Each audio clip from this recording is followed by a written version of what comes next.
Hello everyone, and thanks for joining.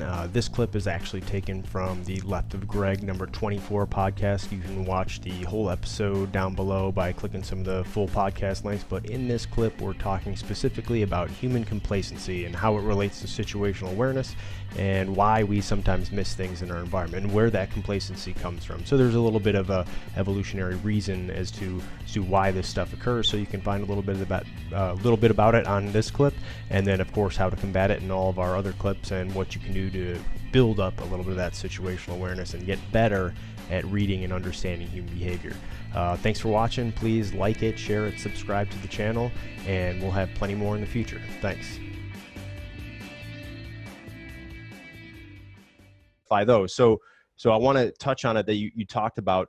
You mentioned complacency, and it's a huge topic, right? So why did these things happen? Why did that field training officer with however many years on the job and seen and done all kinds of things, and you, even as a rookie in this specific situation, you had that complacency set in, and it's kind of, well, what is complacency? Why do we get that way? What happens? Brilliant, because we're going right back to the brain, by the way. And if anybody's been to the class, they know that's where it starts and ends. Yep.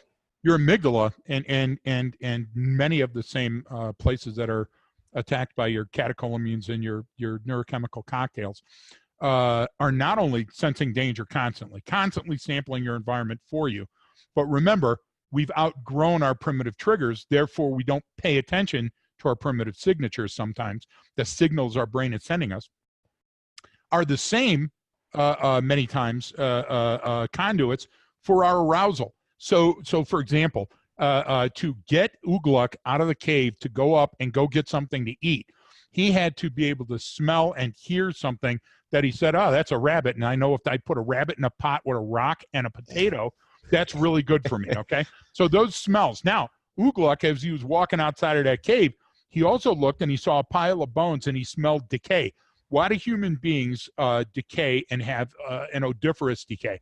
So blowflies can find you immediately and start breaking down your body because you got to go back to nature. So when you walk by that cave and you said, wow, that's a disgusting smell, there's certain parts of the body that smell in a horrible way because you're supposed to stay away from them. And the idea that just olfactory senses could trigger you to go towards something or stay away from something or tell that something's infected by a look or a feel or a taste or a smell, those are brilliant things. The second chance that you get when you're trying something in your environment and it makes you violently ill so you won't try it again, that's training your brain to have file folders ready for each one of those. Ooh, don't know about that red plant. That's the one that got me sick last time. But that yellow one over there, that was pretty good. And we can eat it when it's raw or when it's cooked. Those type of things that we don't do anymore because we have more technology at our fingertips than NASA astronauts did on the first moon launch. And so we're so focused internally that we're not paying attention to these external voices and stimuli and arousal factors that we should be sampling. And God, Buddha, Vishnu, Allah, the lava lamp in your room is constantly bombarding you with clues to what's about to occur.